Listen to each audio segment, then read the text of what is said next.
Terrific. So we'll start asking questions. Dr. Kate, please tell everybody a bit about what you do and who you are and how you got involved in this project. So I am the executive director of the Marine Mammal Foundation here in Australia, and I've been researching the Burraneer dolphins. Well, was the person that formally described them as a separate species. So have been researching the population for well since since about 2006, and how I got involved with the project is through the publication that we did with Dr. Porrig that described the freshwater skin disease outbreak in 2006 and 7 in the Gippsland Lakes and in another population. And then the opportunity to raise awareness via the Dolphin Dilemma was presented. And we're fortunate enough to have Olivia come down to Australia and join us on one of our field trips. Now, I wanted to ask you, Doctor, I noticed that you have had numerous different scientific publications where you have published materials, talked about this. One of your main missions, if I were to ask you in print, what do you specifically want to get the word out about? Because you've covered so many different topics. Yeah, so all of the research that we do here is the applied research. It's for conservation and protective purposes. So it's understanding the current status of the population, but then also really investigating the threatening processes, in particular the ones that we're having an impact on. Okay. So all of the focus of the research that we're doing is really understanding the population status and then investigating those threats with the aim to be able to raise awareness to mitigate and manage those threats so we don't see an extinction event of the species. Okay. Now, I want you to talk specifically about the Mammal Foundation. You're the founding director, of course.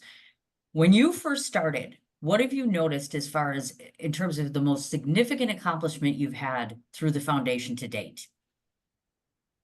One of the great accomplishments, or we've had many accomplishments with the foundation, but it is raising the awareness. You know, we're through the dolphin dilemma, we've actually been able to, raise the profile of the dolphin, bring awareness to those threats that are happening with climate change and that are directly impacting on the populations. But also really, yeah, honing in on that science for science communication to be able to spread that message beyond what we're doing with the typical scientific publication. Because to be honest, nobody, apart from people like me, curl themselves up of a night in bed with a good old, scientific journal to read. So it's really about spreading that awareness in a language and a way that um, the average person can understand and then show care and compassion for, and then with that care and compassion we can hope to achieve change. Now, on a very quick, very cute side note, I have to ask this question. You met David Attenborough. So I have to ask who this person is and what was that like? I would love that.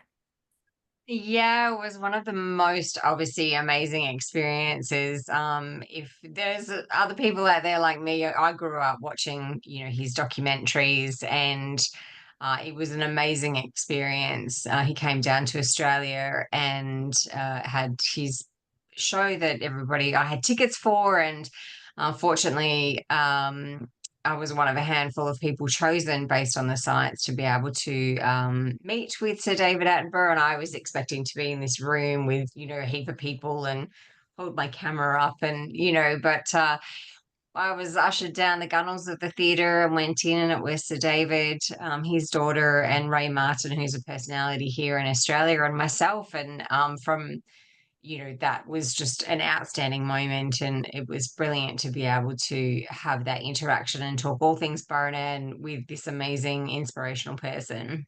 Oh, I imagine so. My gosh. Speaking of inspiring, let me just say this. I know this to be true. You actually named a new Austrian species of a dolphin. So talk to us a bit about that, meaning how does that sort of discovery come about? So, yeah, that's a really great question. So, my research project was focusing on the dolphins that were found in Port Phillip Bay, and they're a bit of a mishmash between the other two previously recognised bottlenose dolphin species, Tursiops oduncus and Tursiops truncatus. And a lot of the time for conservation and management, you have to put an animal or a plant in a box, have it be a name. And because this dolphin really didn't fit into either, my founding question, my starting question was, well, which of the two species was it? And once we described and identified which of the two it was, then we could go about having a look at the population and the threats and things like that, and raise awareness. When I started to have a look at particularly the dolphin's DNA, it turned out that the DNA was so completely different that it wasn't either of those two species. And I then went on to GenBank, which is this amazing place that us genetics geeks love, which has all the sequences of all dolphins around the world. So I put my sequence in, and there was nothing that I had in there to compare it to either. So that started the journey of saying, well, if it's not this and it's not this, and it's not anything else, what is it? So I went and worked with all the museums in Australia and took the measures of their skulls, the external morphology, so what they look like on the outside, you can see here, their diet, their distribution, and put all those little pieces together. And at every one of those, this dolphin was different. So put the taxonomic paper together, formally describing and naming the Baranan. Gosh, how impressive is she? That's all I'm going to say. I'm like, you're just so incredibly impressive. Thank you, Kate. Okay, Olivia, I want to put you on the hot seat here for a bit. Sure. Very important question to ask you, and it's very relevant. You had done an interview, and I had read where you said, I want people to trust science again. So what do you think it is specifically that it might take to get us back to that point?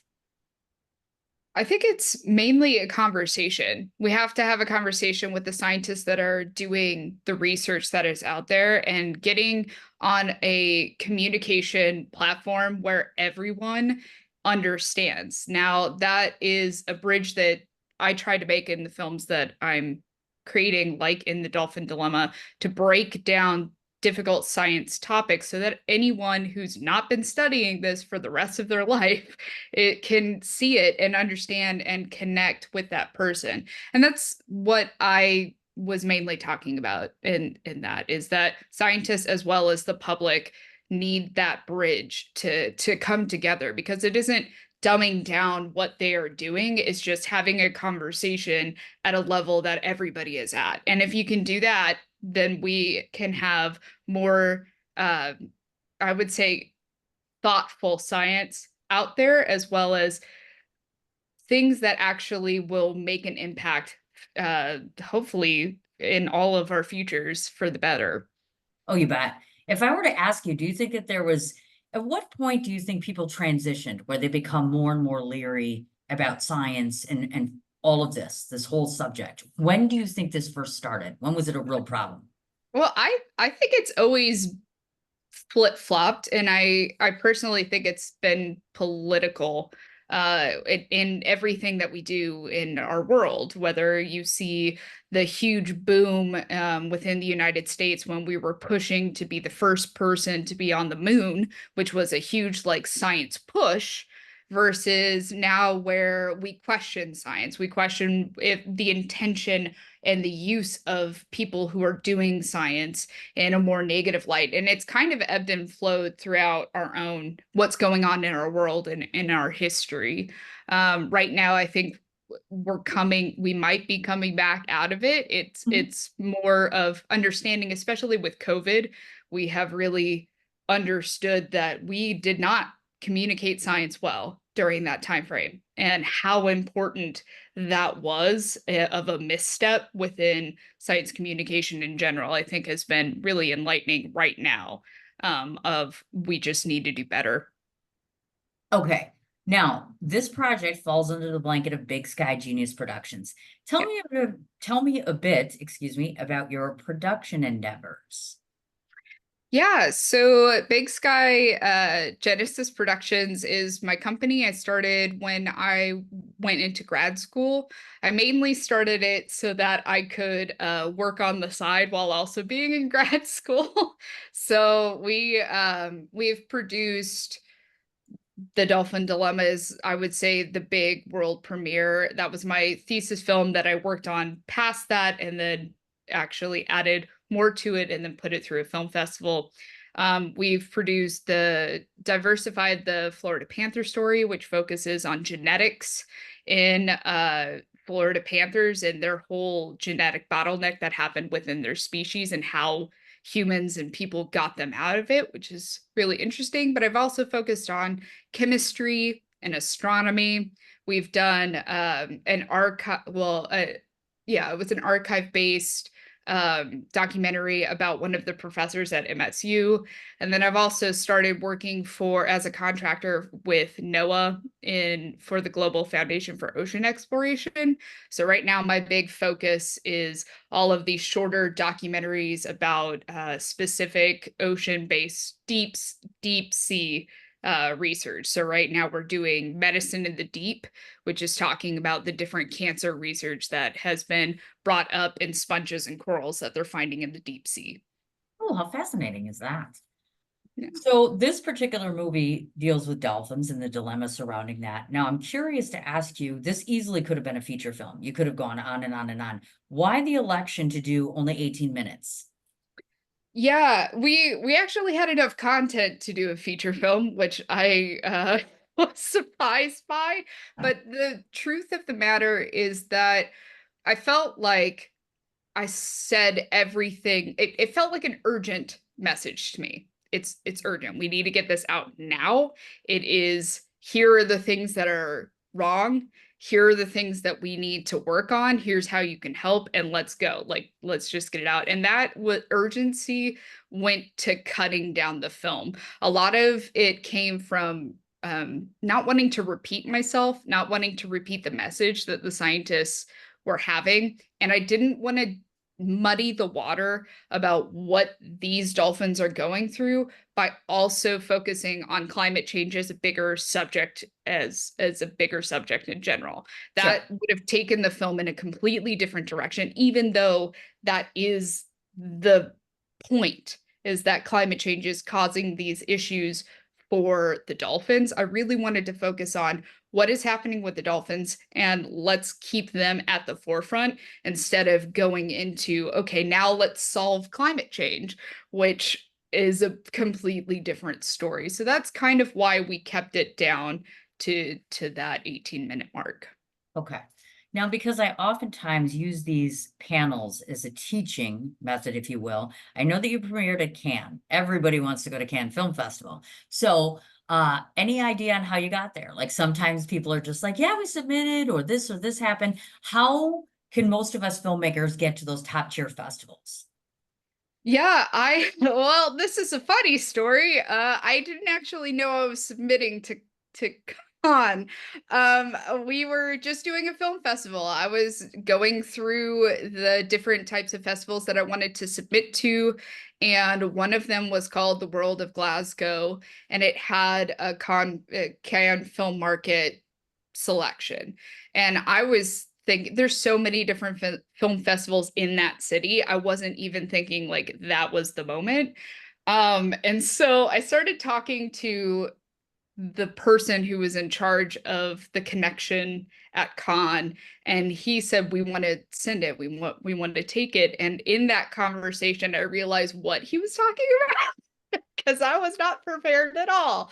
So I was like, oh, okay, this is a bigger deal than I thought. I thought you were just this other festival. Like, so embarrassing on my front, but that's how we got there, is just me working through all of the money that we have raised in order to distribute the film, to try to get it into different film festivals and placing it in different spots. And I found out that's actually a typical way to get to Cannes, is being sponsored by a different group that's already going. And I didn't even think that that would be a possibility instead of going a direct route. Look at that. Thank you for that. Yeah. Most of your movie, if not all of it, of course, focuses on filming of animals. Most of us have not done that before. So how did you determine where to catch them, and how intensive was it to do actual filming underwater, above water with animals? Because they're like kids. Sometimes they behave, sometimes they don't. Well, this comes back to collaboration, especially with the scientist. Kate was essential and able to film anything. They've been with these dolphins for over 15 years, and they take footage of the dolphins themselves. So they have Nikons on board taking photos as well as video of the dolphins throughout many years. So I actually knew ahead of time if they would be willing to help and share things that might have been missing. So we did a full collaboration. A lot of the underwater shots are from them, which is fantastic. They also have a permit that allows them to get as close as they can because they're doing scientific research. So I knew for me, I needed to be on the ship if it was allowed. And that ship is quite small. So it's only 4 people maximum can be on that boat. Otherwise, we'll tip over and fall out. So I had to make my rig as small as possible. It was a shoulder cam, DSLR, prime lenses actually, because we could get as close as we could to the dolphins. That allowed those beautiful landscape shots as well as the overtop footage when they were right next to the boat. But yeah, this is a complete full collaboration. I highly recommend if you are going to be doing any kind of animal work is to ask the people who are actually studying those animals if you could go with them, who to get in contact with. And 9 times out of 10, you're going to have somebody who is willing to help you because that means their research can be at the forefront, and it's a beautiful collaboration, and I owe it all to Kate and her team. You're being very modest, by the way. I want to ask about filming location because it's Australia. So most of us have not shot in Australia before. So I am curious. I know what it's like to film in the States, but in terms of Australia, anything we should know tax credit wise, easier to be there. Obviously, it's beautiful, but any good benefits? Yeah, they do have actually a lot of benefits, and I would ask their film office depending on where you're going to go. For me, I was able to get around that just because in the beginning it was a student film. And so a lot of the shooting I was under the student film, so therefore I didn't have to get a permit. Though I did go and get all of my film checked out with our TSA. That really helped printed out and traveling to have a printed piece of paper saying, yes, the TSA checked everything that I'm bringing, and it's fine. And that kind of pushed us through the airlines a little easier. I asked Kate again, like, who do you know? And I reached out to the film community that I'm a part of, wildlife camera women's community, who gave us places that we could stay that were a little bit cheaper. They also told us about the different car rentals that we should be looking for and what deals we could make. So that was a huge benefit, is reaching out to your own community, asking who people have been working for, and getting different discounts that way. Very nice. Now, there's lots of different themes that one could assess by watching this film. One of the things that I think stood out to me so much is that honestly, it seems as though dolphins are as vulnerable and very similar to humans in many ways. So if I were to ask you that question, where do you think the line begins and ends with the both of us? Because I think it's important to understand that, to understand them. Yeah, that's interesting. What I have found is that dolphins and whales, cetaceans in general, have been it's one of the biggest industries that we've seen from humans just to go watch them. Like whale watching is a huge, dolphin watching is a huge industry in itself. And when we were doing this project, so many people came up to us to talk to us about dolphins, their experience with dolphins. That moment, I mean, Kate says it, when they look up at you and they recognize you, like they're a really interactive species. They love interacting with boats. They're curious, they playful. Like you see that in the way that they're moving around. And I think Kate probably has more of an experience of that connection than I did. But even when I was on the ship and the 2 dyad duo that came by, the males that were coming by and playing around the boat, I was enthralled. I was just like, there's dolphins, they're right here, and they're not going away, and they're actually choosing to interact with us. This is amazing. So I think that's why we see so much within them. They're also a species that is known for saving people. And that is kind of rare, where they're intelligent and they use tools and they communicate with each other. It's a very common human aspect as well. Things that we attribute to our own species, we can see that a lot within dolphins and whales. Sure. So I do think that's why people interact and like fall in love with them.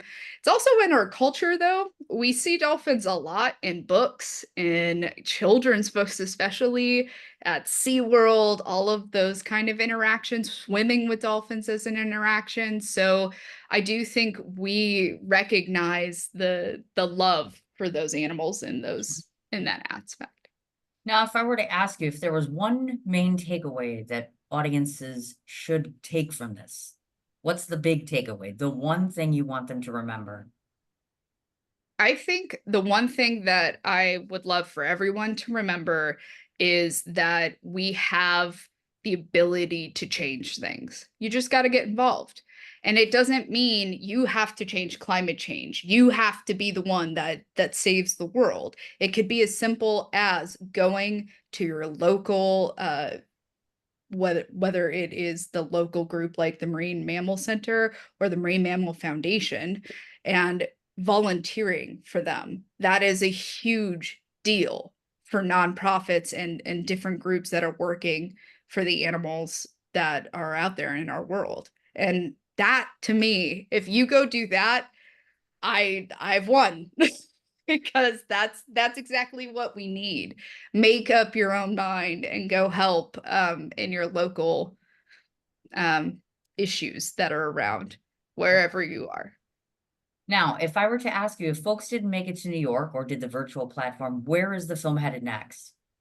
Yeah, so it's actually in Toronto right now. Oh, Yeah, at the Toronto Nollywood International Film Festival, or it might have okay.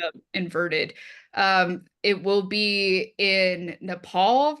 It's gonna go to Vietnam, India, Pakistan, Sri Lanka, and Bangladesh in the next few months. It will be back in New York for another festival for the Raw Science Film Festival that's coming up in October. Sure. So yeah, it's kind of bopping around. It will be in Texas. It's gonna go to San Antonio. So Look at just that. keep following us and you'll see. Hopefully it'll be in an area where you guys can come out, and hopefully I'll be able to come this upcoming few festivals to say hello. That would be awesome. I would like that very much. So Yeah. as the founder and as a person who's watched your film a number of times, what I can say is just a big debt of gratitude to your entire team and to the both of you for putting all of this together, for educating us, for bringing such a very significant topic to the forefront. You should be very proud of yourself. I wish I could say how many awards you have, but there's so many that I can't remember them, and they change like every 2 days. Relative to my own festival, as much as I wish I could tell you how many nominations you have, I don't know yet because I have one more judge. So ask me at the end of today. But you are Okay. definitely nominated in the festival. I'm incredibly proud of this project. I am so incredibly thankful to you for all your cooperation and participation in this festival. Thank you for screening with me as always. And yeah, you'll be getting some great news from me very, very soon. Perfect. I can't wait. And thank you so much for having us. Like Sure. this, to me, this is the best possible thing that could happen, is people seeing it and getting involved. So thank you so much. Absolutely. Thank you guys. And I know I didn't want to keep you too long. You guys are up at like what is it, 4 a.m. in Australia? Yeah. Oh my God. Okay, you're totally going to sleep now. We're gonna say bye. Thank you guys. Congratulations. Thank you. Thank you.